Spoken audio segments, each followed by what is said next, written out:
have a sister who has a husband who is the poster child of weaponized incompetence. They have 4 kids and she's pregnant. My sister works a full-time job, 40+ hours a week, cleans her entire house, cooks, takes care of all her children without him doing anything. It is seriously mind-blowing that she wakes up at like 4 a.m., cooks breakfast, does chores, gets all of her kids ready for school, takes them all to school and daycare, and all he does is stay home and work. And when his kids get home, after my sister picks them up, of course, he will play with them for a little and play video games until he falls asleep. She actually makes more than him. My fiancé and I had to stay with them for 6 weeks while our home was being renovated, and since we both WFH, we helped her, and it is amazing how much happier she is when she has help. I helped with the kids, and my fiancé even drove her to doctor's appointments. Her husband literally only acknowledges he is a parent when his family is around, then he is a God-fearing, hard-working father of 5. He is the one that wanted more kids. She wanted to stop after her last baby, but he needed more boys. I am seriously concerned not only for her, but her kids as well, because now her oldest is seeing what's happening and trying to help, but my sister is prideful and refuses to let her child do anything. Me and this man have never gotten along. He's been acting like this since their 8-year-old was born. I've tried talking to her about leaving, but she doesn't want her kids to grow up in a broken home. And unfortunately, her experience with our parents' divorce was completely different than mine, so she doesn't understand that a divorce would benefit her kids here because she thinks they need their mom and dad together. Cut to this past weekend, her and her husband threw a pre-Thanksgiving potluck where our entire family plus his was there. I stayed with my sister a few days before because I knew he wouldn't help. So we're at dinner all talking, and I mention we are trying for a baby, and my brother-in-law makes an offhanded comment to him about how hard fatherhood is. And I snapped and said, like you would know. He looked taken aback and asked me what I meant, and I unloaded on him, calling him a pathetic excuse for a man who makes my 8 months pregnant sister do everything for their family. I went off for a solid 10 minutes and he sat there shrinking in his seat. I left. Last night my sister called me and thanked me for standing up for her and told me she appreciated me. Although today I got a very nasty text from him telling me I'm a terrible person, and because I lied in front of his family, his mom is angry at him and is moving in with them to help her out, and I've made him the laughingstock of his family. He certainly thinks so. This happened during this weekend, me being in my early 30s and my GF in her late 20s. I was invited to a wedding ceremony of a colleague and could bring someone with me. I asked my girlfriend that I've been dating for a year if she would like to join me, and she was really happy because she apparently loves weddings. Since we don't live together, I drove to pick her up so we'd have some time to spare before the ceremony. As she comes out, she looks really beautiful and has obviously put in time to fix her hair and makeup. She's also wearing an off-white dress that was rather ornate. As she got in, I told her that she looked stunning, but I asked if she could change to a different colored dress for the ceremony. I'm not one for etiquette by far, but one of the few things I have heard everywhere is that you should not wear a white dress to a wedding unless you're the bride. She became pretty upset and wanted to know what was wrong with her dress. I said that it would be inappropriate to wear a white or off-white dress unless you're the bride, and that it's like wedding law or something. Trying to be light-hearted about it. She rolled her eyes and said that it was an outdated tradition about women and virginity, and that when her friends got married everyone wore white and that it's not a big thing anymore. I told her that I don't know what the dress code is for this ceremony, but since it's not saying all white clothes, I still thought she should change to another color, but white or almost white, because my colleague was getting married and we had no idea how she felt about it. My GF became really upset and told me that I was trying to control what she was wearing and that it was abusive, which honestly made me really upset and hurt. I said something along the lines of, well, you shouldn't go to a wedding with an abuser then, and then I told her to off out of my car. She began to cry and wanted to apologize and give me a hug, but I just told her to get out, which she did. To clarify, we never left the driveway by her home. I did not drop her off in the middle of nowhere or anything like that. I drove off and she called and texted me a bunch. I answered, I don't want to talk right now, and then turned my phone off and attended the ceremony. The bride was the only one that was wearing white, so I feel as if my gut feeling was the right one. When I got home, my phone had blown up by texts from her and her best friend saying that I was being inconsiderate and controlling, and should apologize for my behavior. I've vented to a few friends, most of them agreeing with me, but some have said that it was an asshole thing to tell her that she could not wear her dress, because it had nothing to do with me. I feel as if I was in the right since it was my colleague's wedding and it was better to be safe than sorry.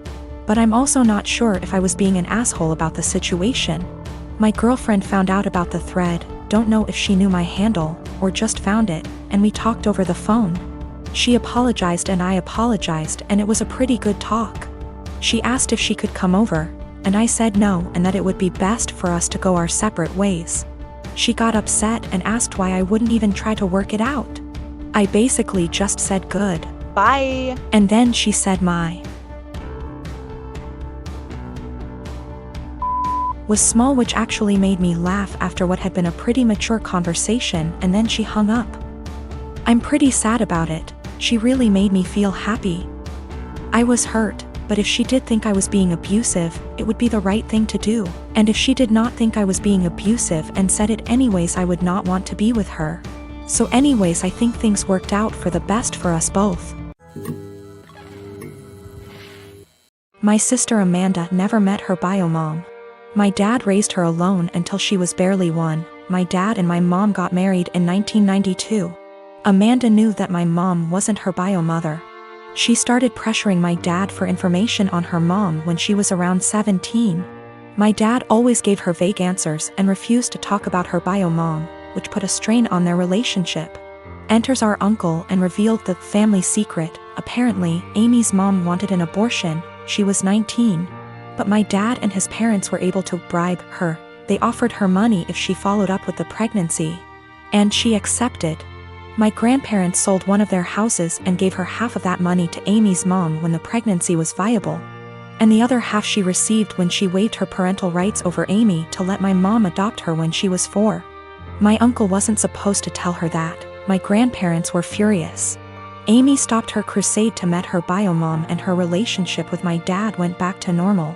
Amy never mentioned her bio mom again. Dad got her into therapy after that. A month ago, Amy found out that she was pregnant. The pregnancy was an accident. She switched birth controls. The problem being, Amy is about to start her surgical residency and her hours are insane. It is basically impossible to raise a baby while working in that rhythm, so she wanted an abortion. The problem is that Mark, her fiancé, 6 years together, wanted her to keep the baby. It caused a big fight. In a move to convince Amy to keep the baby, Mark told Dad about this. Until that point, no one in our family knew about this. Dad talked with her, and they got into an enormous fight. Amy got the abortion 10 days ago. Mark ended up breaking up with her. She is obviously really sad. My dad was acting like a jerk. He was pretending that Amy didn't exist. He didn't want to talk or see her. So on Christmas Day, we were exchanging gifts. When everyone had already finished giving each other gifts, Dad got up and gave Amy her present. He gave her an envelope in front of everyone and told her to open it. It was 3 pictures with something written on the back, a name, an address, and a phone number. Dad told her that he was tired of babying her, that this is a photo of her bio mom and her 2 sons. That was her bio mom address, and that he contacted her bio mom and she is willing to speak with Amy. He gave her Amy's number. Dad thinks that they will have a great relationship since they are so similar. Amy broke down crying. I ended up in a fight with Dad, called him a monster for doing that to her.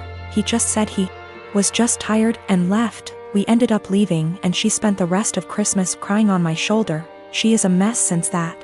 My younger brothers called me a Grinch for making a scene and ruining Christmas. My mom was silent during the whole thing. My parents have been giving me the cold shoulder since Christmas. My partner and I want to be married, but we don't care much for the idea of having a wedding. We wanted to elope, but my mom has been telling me since I was 16, and had never even had a boyfriend, that she wanted to see me get married and she would basically never forgive me if I eloped. I do like the idea of my family being there to celebrate with us. But I hate the idea of spending money we don't have on this huge party just so that our relationship can change in nothing but name and legal benefits. And for various reasons, it doesn't make sense for us to wait until we can afford a wedding to get married. We wanted to keep it small, preferably under $3,000, which is honestly more than I'd like to spend. But we have to be realistic. We had planned on having it in my in-laws' backyard, but even that was more money and effort than I was willing to put forth. I was stressed and feeling like I was out of options, so one day, I vented to my mom. She seemed really excited about the idea of helping me plan a wedding. It was kind of a red flag when she said, "My mom didn't help me plan my wedding. Let me live vicariously through you." But still, I agreed.